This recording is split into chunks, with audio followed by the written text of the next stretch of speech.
Tehran, Iranian leaders are making a decision that could determine whether their power plants are reduced to rubble in the next 24 hours. Donald Trump just gave them 48 hours to surrender control of the world's most important shipping lane or face obliteration. But Iran didn't wait to respond. While you were sleeping, they fired missiles that can reach Berlin, Paris, and Rome. They struck Israel's largest airport. And for the first time in this conflict, they hit a UK military base in the middle of the Indian Ocean. This is no longer a regional conflict. This is a war that now threatens European capitals, global oil supplies, and the stability of the entire Middle East.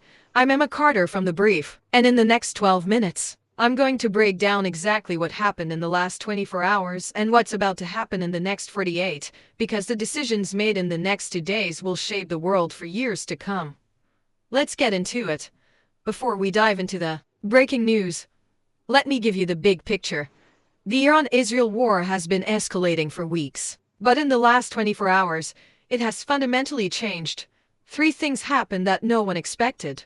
First, Donald Trump issued a public ultimatum to Iran, something no US president has ever done quite like this. Second, Iran demonstrated that it now has missiles capable of striking European capitals, a game changer for NATO and the entire continent. Third, the conflict spilled beyond Iran and Israel into the Gulf states, with Saudi Arabia intercepting drones and Iran targeting US bases in Kuwait and the way.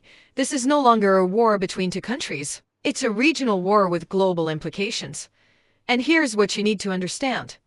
The next 48 hours will determine whether this escalates into something even bigger or whether both sides pull back from the brink. Let me walk you through exactly what happened. Hour.it started on Friday or early Saturday.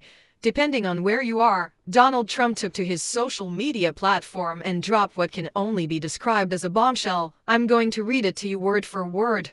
If Iran doesn't fully open, without threat, the Strait of Hormuz, within 48 hours from this exact point in time, the United States of America will hit and obliterate their various power plants, starting with the biggest one first. Let's break down why this is so significant. First, the Strait of Hormuz.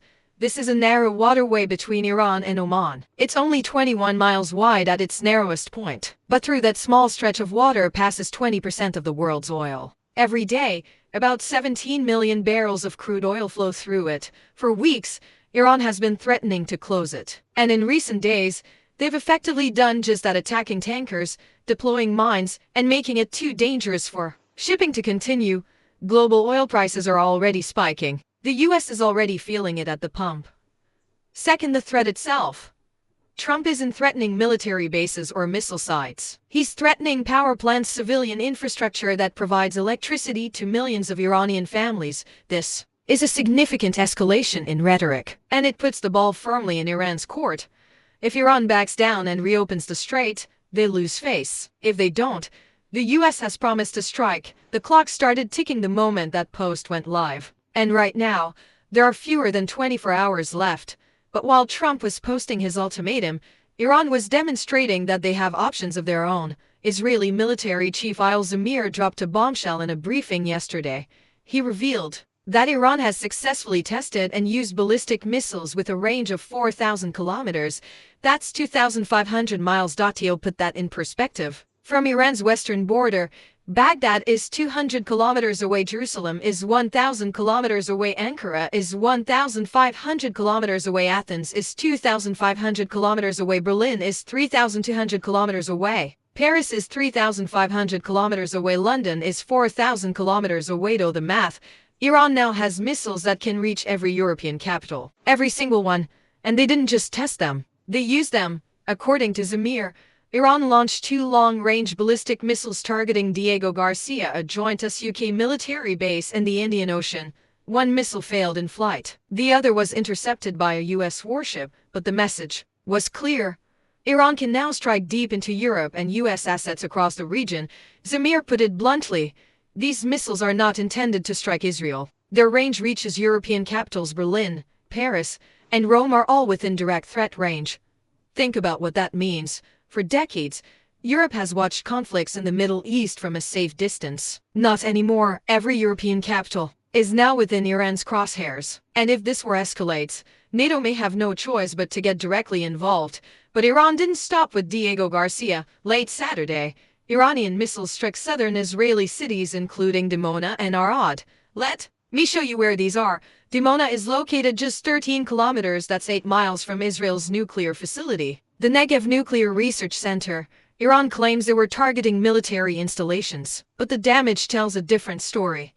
Video emerging from the area shows residential buildings hit, dozens of civilians injured, among them children. In Arad, a city of about 25,000 people, multiple missiles struck residential areas. Sirens wailed through the night. Families ran to bomb shelters. Earlier in the day, Iran also attacked Ben Gurion Airport, Israel's largest and busiest airport, with a rash of drones. The attack caused significant damage and disrupted air travel. Israel's air defense systems were active, but they failed to intercept all incoming strikes. Military spokesperson Efi Defrin acknowledged this directly.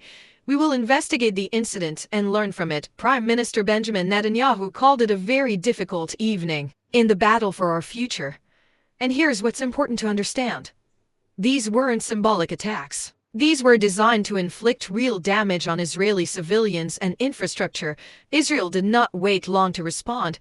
Within hours of the attacks on Dimona and Arad, Israeli warplanes were in the air. Early Saturday, the Israeli military launched a new wave of strikes on what they called regime targets in Tehran. These weren't symbolic strikes either. They hit military installations, command centers, and facilities associated with Iran's missile program. At the same time, Israel struck Hezbollah targets in Beirut, Lebanon, a reminder that the Iranian proxy network is also in Israel's crosshairs. The strikes came after Israel reported multiple missile launches from Iran toward Israeli territory, at least 3 separate barrages within 6 hours.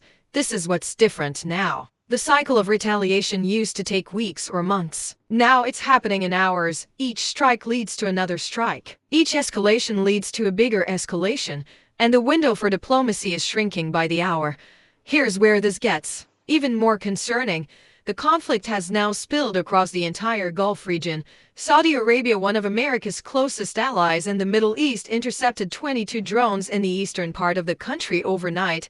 These drones were launched from Iranian territory, targeting Saudi oil infrastructure. But Iran didn't stop there.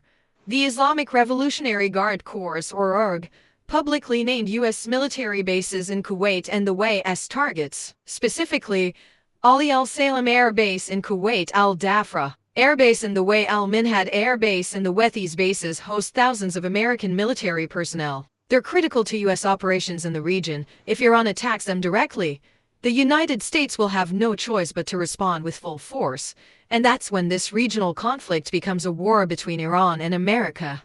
And here's the twist that no one saw coming.